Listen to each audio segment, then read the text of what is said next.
新シュタインズゲートラジオ未来ガジェット電波局。オカリ急にどうしたの？どうせまたくだらないことでも思いついたんでしょ。私たちを巻き込まないでほしいわね。でもクリスちゃん、未来ガジェット電波局って言ったらマユシーたちも黙っていられないと思うんだ。確かに黙っていられない。あの番組で私が何度恥ずかしい思いをさせられたことか。そういう意味じゃないよ。マユシーはクリスちゃんと一緒にあのラジオできてね、とっても楽しかったから。私も楽しかったわよ。岡部さえいなければね。脳書きは終わったかクリスティーナ。まさかあんたあの番組を復活させるつもり？言っとくけど私はもう出ないから、絶対に。旧未来ガジェット電波局は犠牲になったのだ。スイーツかっこ笑いの犠牲にな。つまりどういうことだってばよ。おかしなことだよ、きっと。つまりお前たちが俺の意図に全く従わず番組をぶち壊したんだと言っている。ちゃんとオカリンのカンペとか読んだよ。むしろ好き勝手やってぶち壊したのは岡部だろ。というわけでここに未来ガジェット電波局復活を宣言する。己は本当に人の話を聞かんな。なお復活にあたってメインパーソナリティはこの俺総合員京馬が務める。ついてはマユリは俺のサポート、助手は俺の助手兼助手として動いてくれ。助手を連呼するな。私は助手でも助手兼助手でもない。でもオカリン悪い人に追われてるんじゃなかったっけ？だから前のラジオにも出なかったんだよね。いかにも機関による追跡は未だ続いている。見つかれば即東京湾に沈められるだろう。被害妄想オツ。だったらだが状況が変わった。ラボを守るためには俺自らが出るしかないんだ。ラボがどうかなっちゃうの？研究資金が底をつきつつある。これは機関の陰謀でありラボ存続の危機だ。例によって例のごとくお金がないんでしょ。学生はいつだって金欠なんだよ。それならラジオを復活させるよりもっといいアイデアがある。今すぐバイトをしてきなさい。以上、証明終了。お前にだけ楽をさせるつもりはないぞ助手。お金がないのはあんたの個人的な事情だろうが。家賃を払っているのは俺だ。つまりここに入り浸っているお前たちは俺に寄生するニートと言っていい。わかるな？ニートかどうかはともかく、その言い分はまあ理解できなくはないな。クリスちゃん、オカリンに協力してあげようよ。で、何をするわけ？ラジオを復活させたとしてどうやってお金を手に入れるのか論理的に説明して。目的はこの新未来ガジェット電波局のリスナーを増やすことにより寄付金を得ることだ。それ詐欺師の手口だな。そこでリスナーに気持ちよく金を払わせるにはどうすればいいかを考え、たった一つの冴えたやり方にたどり着いた。それがこれから発表する新コーナーだ。っていうかなんでコソコソしてるのよ。助手兼助手よ。死後は慎め。盗聴されているかもしれん。そうなの？じゃあね、このラジオが始まる前にマユシーがクリスちゃんに聞いた3サイズも筒抜けだったってことかな？まゆり、いきなり何言い出してんのよこの子は。いいから黙れ。助手兼助手。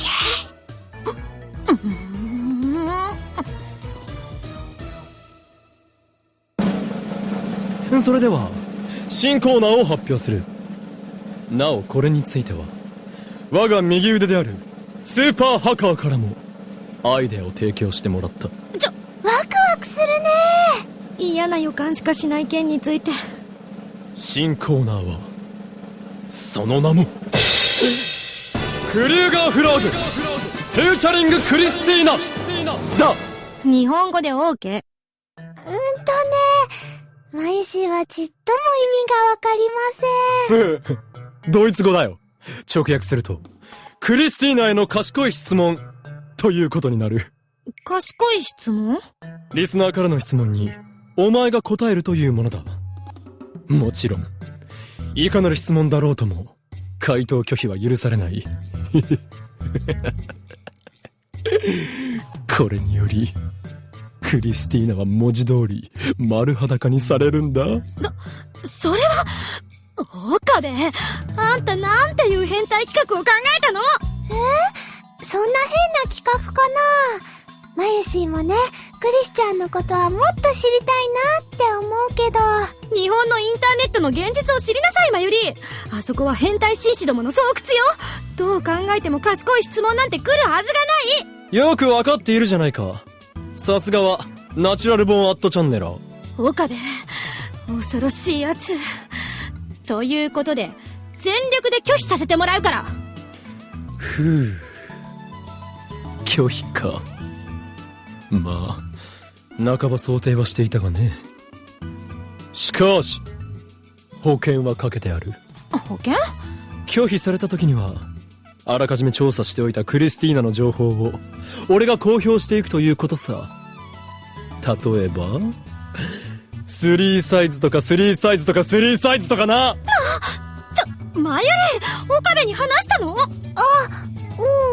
コスを作る参考にしたいから教えてって言ってたのは？マユシーはそのつもりだったんだけど。オカリン、どういうこと？マイリは実に素直だな。扱いやすいとも言える。あんた、まゆりまで騙して利用したのね。全ては助手の3サイズ情報獲得のため。ひいてはこのクリューガーフラーゲフューチャリング以下略絵の布石。ひどいよ、オカリン。マユシーはそういうことされると悲しいのです。なんという小悪党っぷり。あんた自分で言ってて恥ずかしくないの？なんとでも言うがいい。俺は狂気のマッドサイエンティスト。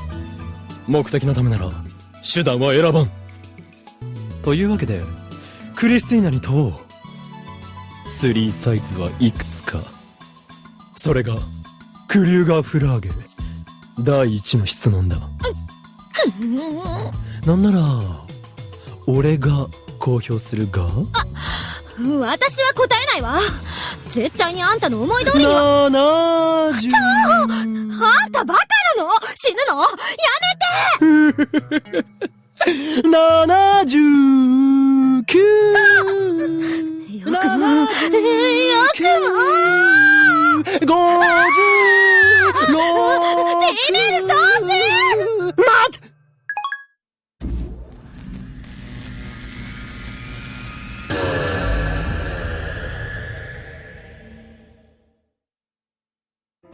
ということで、やっとキャラクターから解放されましたよ。ねえ。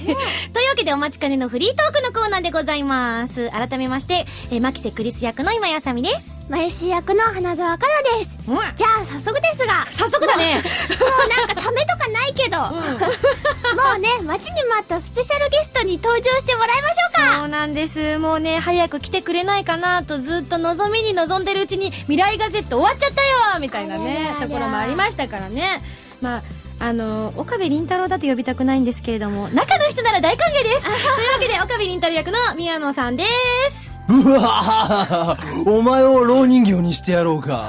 岡部倫太郎役の宮野真守です。びっくりした。どうも皆さん、はじめまして宮野真守です。よろしくお願いします。パチパチパチ。はい。やっと来れましたね。本当です。お待ちしておりました。もう長いことやってたんでしょ？やってましたね。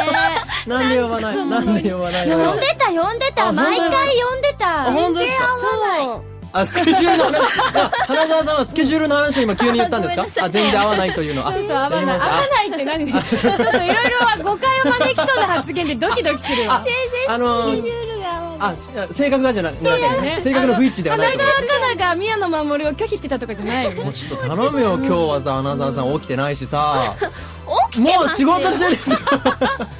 完全になんかぼーっとしてるよね。いつもよりトーン高いし。そうなんですよ。今度低くなった。上げていかないとと思上げていきましょうよ、楽しく。魅惑の時間にしていこうよ。そうですよ、楽しくね。はい。行きますよ。はい、行きましょう。はい、それでは宮野さん、今回ね、未来ガジェット初登場ということなので、いろんなこと聞いていきたいと思うんですが、大丈夫でしょうか？何でも大丈夫ですよ。おおー、うんじゃあ、何でも答えますよまゆしじゃないや、かなちゃんからドバッと聞きたいこと聞いちゃえ。3サイズは、バカじゃねえの聞きたい聞きたい上かな上かな上かな。いくつだっけな。本当に考えちゃったね。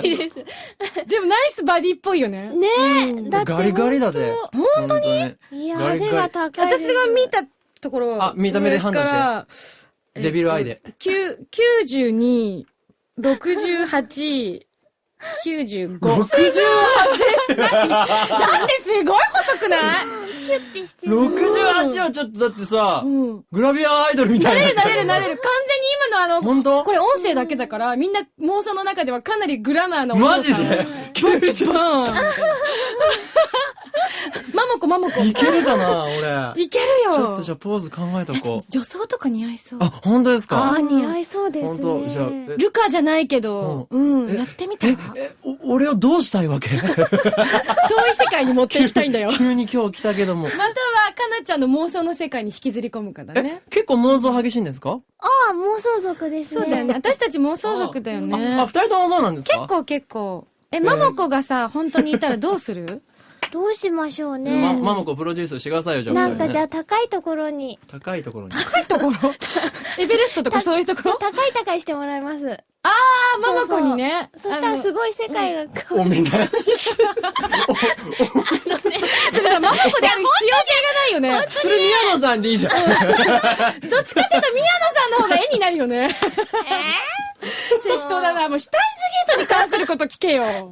じゃあ何ですか？シュタインズゲートは好きですか？うわどうしよう。これ、まずいこと言ったらカットするんで大丈夫です。いやもう大好きに決まってるじゃないですか。でもなんか聞いた話によると収録とかすごい大変だったって聞きましたよ。なんかまテンションが高いし、みたいな。まあそりゃね、大変でしょうね。そうですよね。あのキャラですからね。ですよね。あのキャラって宮野さんがなんか自分で全部作られたっていう風に聞いたんですけど。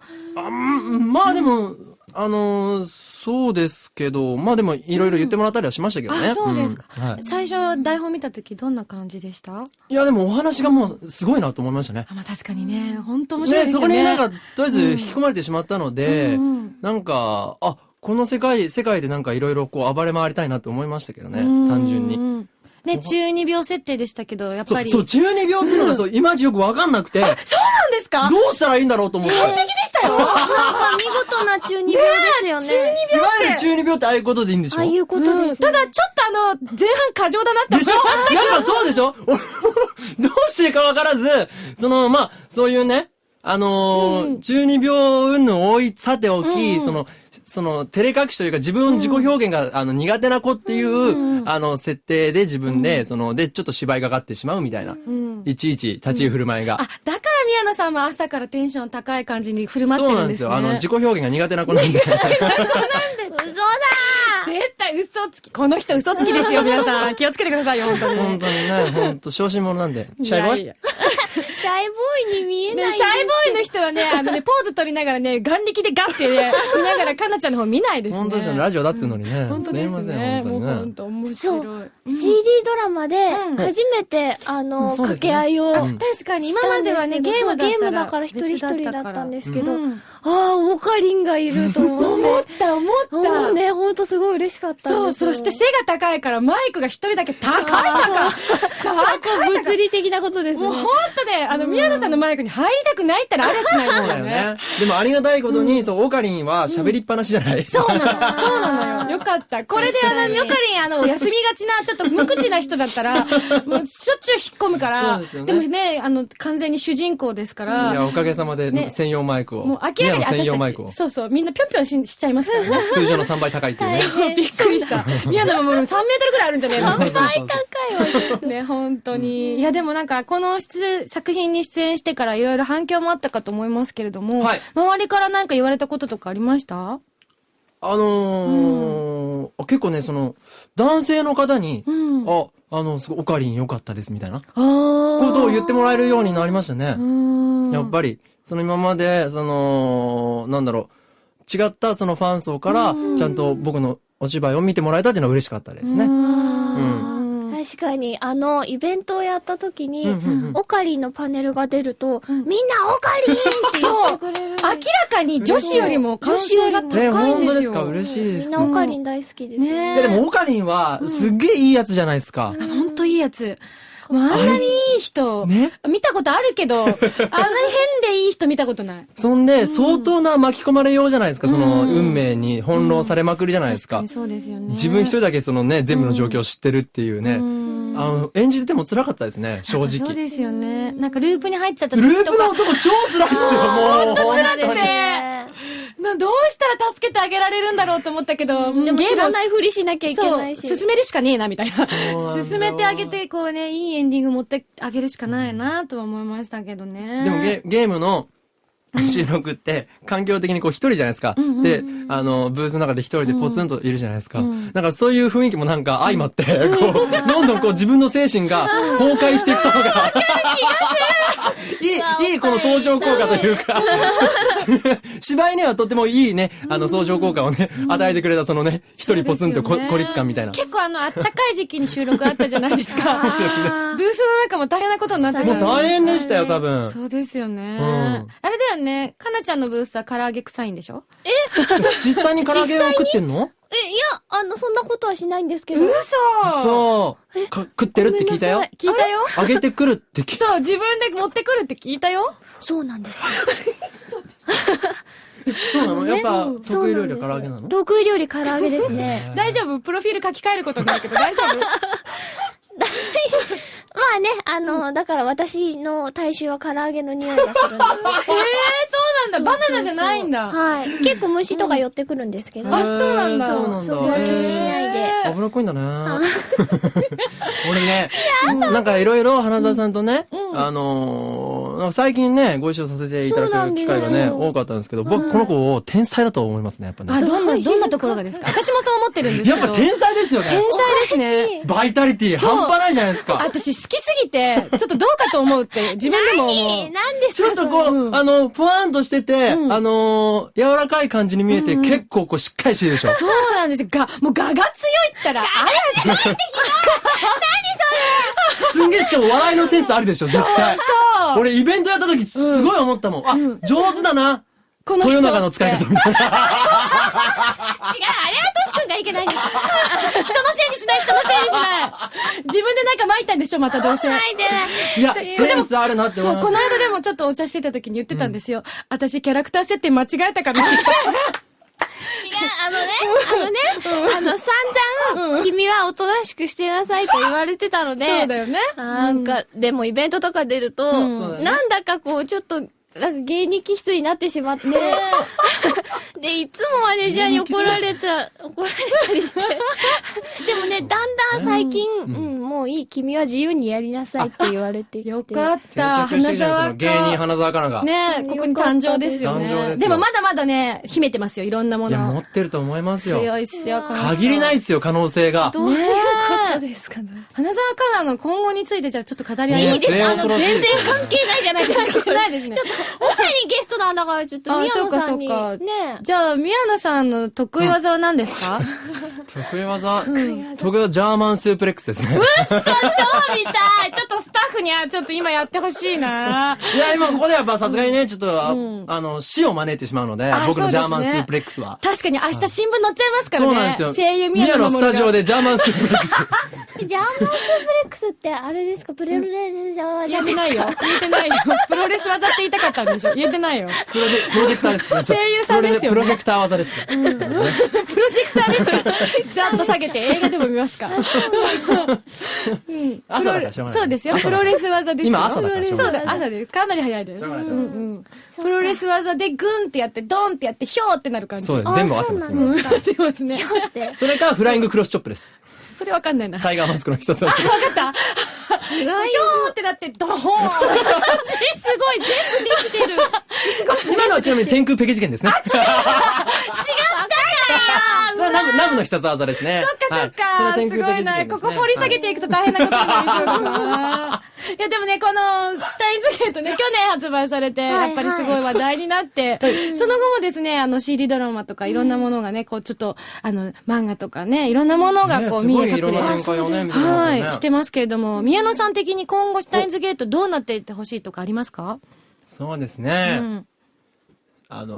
実写化じゃないですかね。やっぱりね実写化あ、でも普通にできそう、宮野さん。みんなでやりましょうよ。みんなでちょっといろいろ問題がありますけど大丈夫ですか？大丈夫、全然問題ないですよ。本当ですか？とりあえずじゃあ関さんは関さんはちょっと肉自慢で役作りでちょっと太ってもらって、しょうがないじゃないですか、ちょっと。まあでも確かにかっこいいお父さんもいますからね。そうですよの時はダイエットしてもらって。そうですよ。だから今ね、すごいですから、特殊メイクとかね。確かにね。すごいですから、やりましょうよ、実写版。ああ、いいかもしれないで、ですね。特典でつけましょう。ねえねえねえ、ビデオカメラ回すのなんかみんな持ち回りとかじゃないですよ。監督持ち回りとかじゃないですよ。どうしよあ、でも違う。そうなったら多分、オカリンがやるはずだよね。何がですか？オカリンが監督やるはずだよね。俺にやらせろ風俺にやらせろ風なね。そうです。うん。言うよね、きっと。あ、自分が出て自分が撮るみたいな。北野武北野スタイルみたいなスタイルですね。バカ野郎、この野郎。芸人だな。なんか、やりたいだけじゃない。なんか車回せば、やろう。そう、言いたいだけですね。言いたいだけです間違いなくね。じゃあ、宮野さんがもし本当に実写で、監督もやって、シュタインズゲートのドラマ撮るってなったら、どんなシチュエーションでやりたいですか？シチュエーションですか？うん。それはもうあれですよ。水着だらけの、言ってもいいですか？女だらけの水泳大会ですよ、そんな。バカじゃないの反省してください。プロにもあるよ。こらーポロリ、じゃあいいよ。あるかもよある。関さんとか、オカリンとか、なんでねえポロリもいるよポロリしたらいいんじゃないの？うん宮野さんのポロリもあるよって書いとけば。宮野さんのポロリはまずいんじゃない？言葉的になんかいろいろまずいんじゃない？いや、いろんなね、いろんな想像はしてもらってもいいけど、字面的にですよ、僕は。単純に、宮野さんのポロリってのはまずいんじゃないかな。そうか、宮野さんのポロリだったらちょっとね、ちょっと可愛いですけどね。そうですね。宮野さんのポロリもちょっとまずいんじゃないですか。ねえねえ、何この話。やりましょう、なんか。楽しい。負債しか生まれない気がするんですけど。損しかしないね、今の話はね。ねえ、じゃあそろそろじゃあちょっとまともに戻りましょうかねあ。じゃあ本当にシュタインズゲートドラマ化というね、展望もありましたけれども、本当にこの番組ね、番組というかシュタインズゲートを期待してね、CD ドラマもめちゃめちゃ売れてるみたいなんですよ。マジですか？そう。らしいですね。すっごいっすよ。毎回でも、スピンオフの話が面白いですもんね、やっぱね。面白いですよね。お話すごいですよね。すごい。そうなんですよ。よ、林さん。引き込まれるよ。よよ、林さんみんなで言おう。よ、林よさん。林さん林、なんか。なんで急に距離を縮めたの？ちょっと、ほんと今日適当じゃないかなちゃん。はやっちゃんだってって何？ミンゴスいるからもういいやと思って。ミンゴス？なんか私にぎやさしでいいミンゴやと思って。スって言うんです。ミンゴスって言うんですか？そうなんです。あーはじめましてじゃないけど、ミンゴスとしてははじめまして。ミンゴスです。ミンゴスってなんですか？あだ名なんですよ、自分の。へー自分でつけたんですけど。自分でつけたんですか？自分でつけちゃった。へー、不思議な感じ。まもるさんは何かあだ名が終わりになって？私はそうですね、モーマーとか言われてますよね。もうまあ。基本的に。ですか？はい、モーマーって言われてます。もうとかそれ系の感じですか？ティーガーの方ですよ。わかりますね、結構。結構追いついてきますね。マモミーもマモミも耳ですか？そう、あれではない。あれではないですね。あれではないですか？青く皮塗ってない気がしますからね。そうですか。はい。疲れちゃポカーンだね。うん。しょうがないね。知らない後で教えてあげるね。あ、やるやら知らない。わかんないよね。今ギュッとしますね、これね。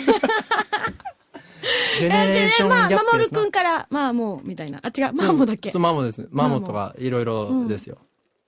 じゃあ、宮野さんです。宮野さんですね。花澤さんすごく距離を置くんです、僕に。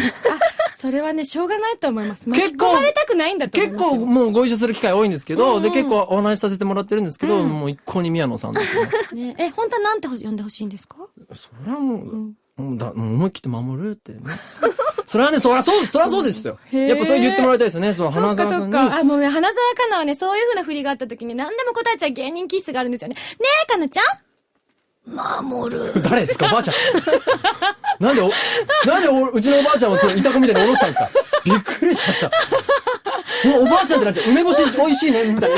話しかけそうになっちゃった。おばあちゃんのつけた梅干し食べたいね、みたいな。やっぱ宮野さんですね。ね、宮野さんは宮野さんでしょうね。本当ですね。いや、でも本当に話もね、尽きないですけれども、はいはいやっぱね、何もしてあげること話してないね。かなり、いや、ドラマ化で宮野さんがポロリをするっていう、そのスクープが取れたんでよかったと思います。宮野のポロリが。宮野のポロリもあるよ。なるほどね、スクープですよね。かなりのね、どうしたのかな？ダークになってるぞ。大丈夫ですか？全然ですよ、全然。前を見て歩こう。はい。時間大丈夫かなと思ってね、急に。そうですね。急に現実実主義者急に大人になってる。そうですね。じゃあもう本当にね、宮野さんをお迎えしてね、はい残念ながらお時間となってしまいましたので、早いですね。まだまだね、聞きたいことがたくさんありますので、あ、じゃあいいですよ、聞いてま。た、そろそろ時間なんだ。この後いろいろ取らなきゃいけないものもたくさんあるんだよね。このまましてると本当に終わらない気がする。すいません。全然終わんないと思う。楽しいね。もう宮野さんの時間さえあればさ、未来ガジェットも3人でずっと延々やればいいのに。 3人でやればいいじゃないですか。ねお、やっちゃえ。やっちゃう妄想の中で。う全部想像の中で。そう、花澤香菜の妄想の中でみたいな。あ、いいんですか？いいよ。宮野さん、いろいろしていいんですか？いいよ。そうか。怖い。よ。いや、悪くないね。悪くない。宮野さんいろいろしてる。そこに反応するな。結構中二病の毛あるじゃないですか、そう、宮野さんも。下着のね、台本読んでから、そういう言葉を言うのが好きになってきちゃって。あ、わかります。私も、だが断るとか普通に言っちゃう。いや、そんなこんなでね、はい結構私たちに影響も与えてるシュタインズゲートですが、じゃあ最後になりますが、じゃあまずは、かなちゃんから、このラジオ聞いてくれてるみんなに一言。そうなんだ。そりゃそうだろう。すげえフランク。前後はキャラでやってんだすから。げえフランク。そうですよね。なんか、うん。あれですよね。うんシュタインズゲート応援してくださいね。軽いなー。いやー、応援しちゃうと思うな。でもキュン、キュンキュン言うとき、キュンキュン言うとき。キュンキュン、うん。なんだっけそれ。キュンキュンって。キュンキュン、うんなんだっけそれ。萌え萌えキュン萌え萌えキュンだ。萌萌え萌えキュンの花澤香菜バージョン3219。え萌えキお、これはけしからん。これけしからんな。後でちょっと説教だ本当。の意味でけしからん。本当ですね。反省してくださュン。い。今。なんか、青いなんか丸い物体が見えたもんね。ね若干。若干ね、危険な感じがしましたよね。宮野さん締めてください。もう宮野さんが締めていいんですか？うん、じゃあ最後ビシッと。ビシッとビシッとの時に肘がバキってなってますけど大丈夫ですか？関節全部なるんですよ。関節全部なるんですよ。お前帰るかなこれ。ごめんなさい、本当に。入れないでください。はい。いや、どうもね、オカリン役の宮野真守ですけども、やっとね、こうやって皆さんとこうやってね、お話もできるし、しかも今、ちょうどね、下着がめっちゃ盛り上がってる最中なので、そういうタイミングでね、こうやっていろいろお話しさせていただいて、本当に嬉しく思いました。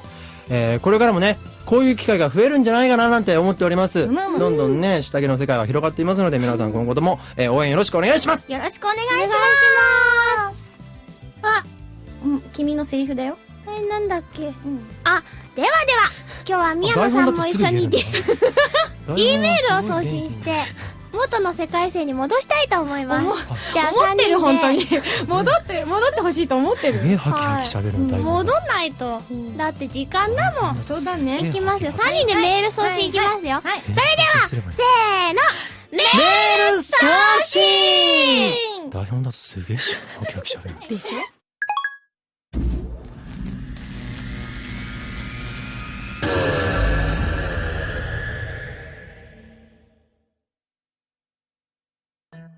新未来ガジェット電波局とは何だったのか。岡部？ちょっとそこに座れ。なぜ説教モードになってるんだ？ついさっき己がやろうとしたことを忘れたとは言わさんぞ。